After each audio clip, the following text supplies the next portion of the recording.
रायपुर के बाहर एकदम शांत एक पुराना कारखाना था जो कभी बहुत भरा हुआ करता था। ढलते सूरज में उसकी परछाई डरावनी लगती थी। लोग कहते थे कि कुछ बुरी घटनाओं के बाद कारखाना बंद हो गया। अजीब आवाजें और परछाई लोगों को डराती थीं। जो पास जाते उन्हें एक अजीब सी ठंडक महसूस होती। कारखाना एक खामोश पहरेदार की तरह खड़ा था, अंधेरे और डर में डूबे अतीत की याद दिलाता। ये बस एक खंडहर नहीं, एक रहस्य था। लोग डरावनी कहानियां सुनाते, आंखों में डर।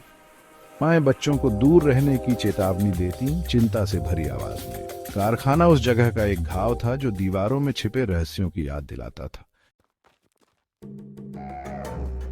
12 साल का राघव, जो अपने एडवेंचरस स्पिरिट और जानने की इच्छा के लिए जाना जाता था, इस खंडहर कारखाने के रहस्य की तरफ खींचा चला आया।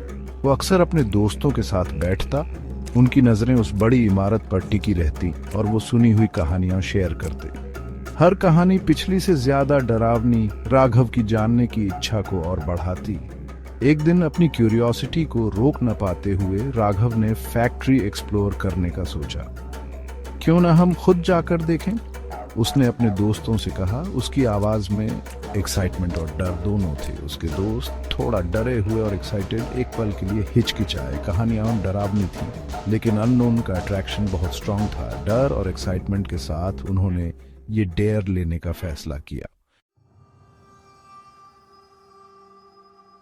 जैसे ही शाम ढली, लंबी डरावनी परछाइयां पड़ने लगीं, राघव और उसके दोस्त फैक्ट्री के गेट के पास पहुंचे।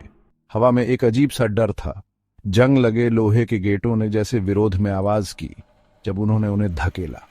अंदर की हवा धूल से भरी थी और सन्नाटा बहरा कर देने वाला था। सिर्फ उनकी धड़कनों की आवाज सुनाई दे रही थी। फैक्ट्री में हर कदम अनजाने के करीब एक कदम था। लड़कों ने अपने टॉर्च का इस्तेमाल अंधेरे में देखने के लिए किया। उनकी रोशनी जंग लगी मशीनों और टूटे शीशों पर नाच रही थी। एक ठंडी हवा के झोंके ने उन्हें कंपा दिया जैसे ही वे फैक्ट्री के अंदर गए। पुरानी इमारत की हर आवाज से उनके दिल की धड़कनें तेज हो जाती, उनकी कल्पनाएं बेकाबू हो जाती।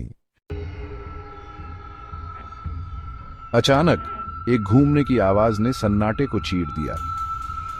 फैक्ट्री के फ्लोर पर एक पुरानी मशीन चल पड़ी। उसके मेटल के आर्म्स लयबद्ध रूप से चल रहे थे। जैसे ही वे सावधानी से मशीन के पास पहुंचे, एक ठंडी धुंध मशीन के पास जमा होने लगी।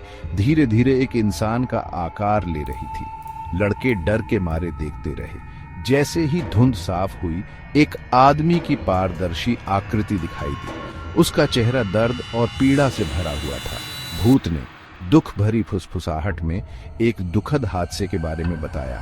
एक खराब मशीन जिसने इन्हीं दीवारों के भीतर उसकी जान ले ली थी। फंसा हुआ और अकेला उसकी आत्मा को शांति नहीं मिली थी।